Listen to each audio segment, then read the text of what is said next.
하나님 말씀 보겠습니다. 자, 오늘 말씀 창세기 25장 1절부터 11절까지 말씀입니다. 오늘 본문 말씀은 이제 아브라함이 죽음을 맞이하는 그런 내용이 나오게 됩니다. 여러분, 창세기 지금 본문 말씀에 25장 8절에 보게 되면 그의 나이가 높고 늙어서 기운이 다하여 죽어 자기 열조에게로 돌아가매라고 기록되어 있습니다. 이 말씀은 쉬운 성경으로 보면요, 아브라함은 오랫동안 평안히 살다가 숨을 거두어 자기 조상들에게로 돌아갔습니다 라고 기록되어 있습니다. 여러분, 지금 이 말씀은 하나님께서 아브라함에게 창세기 15장 15절에 너는 장수하다가 평안히 조상에게로 돌아가 장사될 것이요 라고 약속하신 그 말씀이 지금 이루어지고 있습니다. 결국 하나님께서 약속하신 대로 이 아브라함의 마지막 모습은 너무나도 하나님 말씀대로 평안한 모습입니다. 여러분, 왜 이 아브라함의 모습은 이토록 평안해 보일까? 오늘 이 말씀 통해서 다시 한번 말씀을 나눠보는 시간 갖도록 하겠습니다. 첫째는 이 하나님께서 아브라함에게 이 노년의 건강을 줬다는 그런 말입니다. 이 창세기 25장 1절 2절을 보게 되면 아브라함이 후처를 맞이하였으니 그의 이름은 구드라라. 그가 시므란과 욕산과 무단과 미디안과 이스박과 수아를 낳고, 하나님께서 이 사라를 통해서 자손을 번성할 것을 약속하셨지만 그것을 믿지 못하고 이 하갈을 첩으로 맞이하는 이 경력이 있습니다. 그래서 오늘 말씀에서 아브라함이 이 다시 후처를 맞이하였다라고 말하는 것은 이 후처를 삼았다고 해서 이 따지거나 잘못된 말을 하는 것이 아니라 아브라함의 노년의 마지막과 그의 마지막 죽을 때까지 하나님께서 이 아브라함에게 건강을 주셔서 아브라함의 마지막이 평안했다는 것을 지금 말씀 통해서 우리에게 알려주고 있습니다. 그래서 히브리서 11장 12절에 이러므로 죽은 자와 같은 한 사람으로 말미암아 하늘의 허다한 별과 또 해변의 무수한 모래와 같이 많은 후손이 생육하였느니라. 아멘. 아브라함은 이삭을 낳기 전에 이미 죽은 자와 같다고 할 만큼 늙고 노쇠했어요.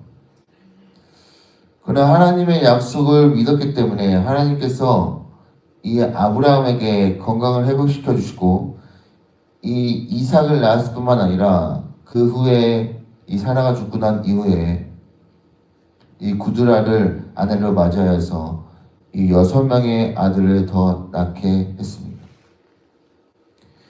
이렇게 아브라함의 노년의 마지막이 이 평안할 수 있었던 것은 오늘 말씀을 묵상하다 보면 하나님께서 이 아브라함에게 건강을 주셨기 때문인가 아닌가 생각해 보게 됩니다. 사랑하는 여러분, 하나님께서 우리에게도 이 나이와 성별과 어떤 그에 상관없이 하나님께서 부르시는 그날까지 이 평안하고 건강한 삶을 살아갈 수 있도록 우리를 인도해 주십니다. 그래서 우리가 평안한 삶을 살아갈 수 있도록 건강을 달라고 하나님께 기도하는 여러분 되시길 바랍니다. 그리고 그렇게 하나님께 기도하면 하나님께서 여러분들에게 평안하게 살아갈 수 있는 힘을 허락해 주실 줄로 믿습니다. 그런데 여러분, 오늘 본 말씀 창세기 20장 8절 아까 봤던 말씀 다시 한번 보겠습니다. 그가 나이가 높고 늙어서 기운이 다하여 죽어 자기 열조에게로 돌아가매 줬고 이 구드라를 아내로 얻어서 자식을 낳고 아브라함은 평안한 삶을 살아갑니다. 그리고 이후에 아브라함은 어떻게 되나요? 오늘 말씀은 결국 이 죽음을 맞이합니다. 이것을 볼 때 사람은 누구나 죽는다는 사실을 알게 됩니다. 히브리서 9장 27절에 한 번 죽는 것은 사람에게 정해지는 것이요 죽은 후에는 심판이 우리를 기다린다라고 말씀합니다. 그럼 생각해 볼 것은 하나님은 왜 이 모든 사람을 죽음의 이르로 정해 놓으셨을까? 그것은 인류의 시조인 이 아담이 창세기 2장 10절에 선악을 알게 하는 나무의 열매는 먹지 말라. 내가 먹는 날에는 반드시 죽으리라 라고 말씀하신 것을 거역하고 불순종했기 때문입니다. 그러나 중요한 것은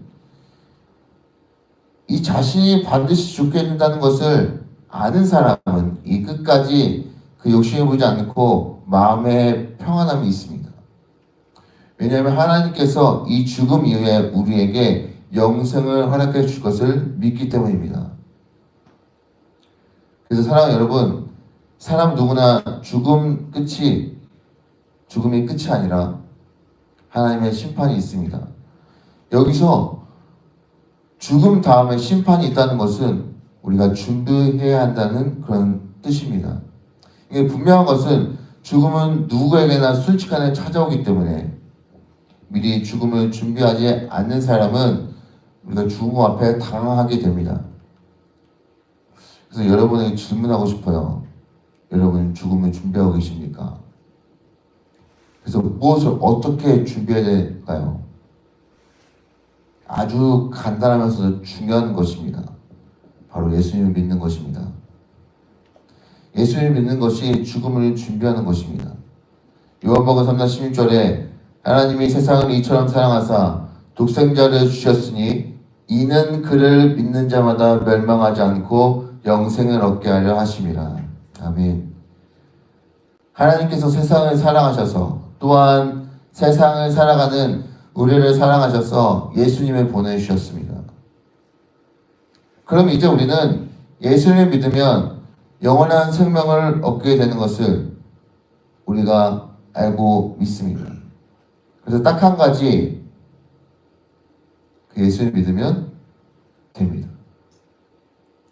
우리에게 어찌 보면 이 죽음이라는 말이 무섭게 다가오는 분들도 있을 수 있지만 우리 모든 성도님들이 예수를 믿고 나아갔을 때 우리에게 그 죽음이 두려움과 공포가 아니라 또 하나의 하나님께 준비해 주신 새로운 시작임을 이 성도들이 잊지 마시기를 바랍니다.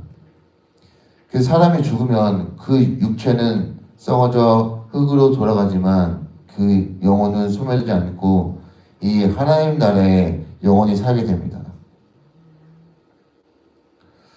그런데요, 이 죽음이 새로운 시작이라고 해서 누구나 이 똑같은 시작은 아닙니다. 이 마태복음 25장 46절에 그들은 영벌에 의인들은 영생에 들어가리라고 예수님께서 말씀하십니다. 그러니까 이 생명의 주인이신 예수 그리스도를 믿는 그 사람은 영생을 얻게 되고 하나님 나라에 들어가게 되지만 그 예수를 믿지 않는 사람은 영원한 형벌을 받게 된다고 예수님께서 말씀해 주셨습니다. 제가 오늘 말씀을 준비하면서 어떤 말씀을 드릴까 고민하다가 좀 새벽 시간에 무거운 말씀이겠지만 이 죽음에 대한 이 말씀이 좀 들었으면 좋겠다라고 생각해보고 성도님에게 말씀드렸습니다. 사랑하는 성도 여러분, 아브라함을 생각해 보십시오. 아브라함은 하나님의 말씀대로 따라가고 순종하여서 믿음으로 살았던 사람입니다. 근데 결국은 이 사람은 죽음을 맞이했어요. 모든 사람은 죽음을 맞이합니다. 여러분, 이 세상을 살아가면서 하나님의 말씀대로 따라가면서 예수님을 온전히 믿는 그런 모습이 여러분 가운데 있기를 바랍니다. 그래서 하나님께서 우리를 평안한 삶으로 이끌어 주시니 우리가 죽음을 두려워하지 않고 무서워하지 않고 그 죽음을 준비하는 우리 모두가 되었으면 좋겠습니다. 여러분, 죽음을 준비하는 것 바로 딱 한 가지, 예수님을 믿는 것입니다. 예수님을 믿음을 통해서 하나님께서 허락하시는 영원한 하나님의 나라, 영생 얻는 귀한 여러분 되시기를 간절히 바랍니다. 그래서 우리 모두가 주님을 온전히 믿고 주님을 믿는 사람들로서 영원한 삶, 영원한 생명, 하나님 나라에 들어갈 수 있는 소망을 갖고 살아가시는 우리 모든 성도님 되시기를 간절히 바랍니다.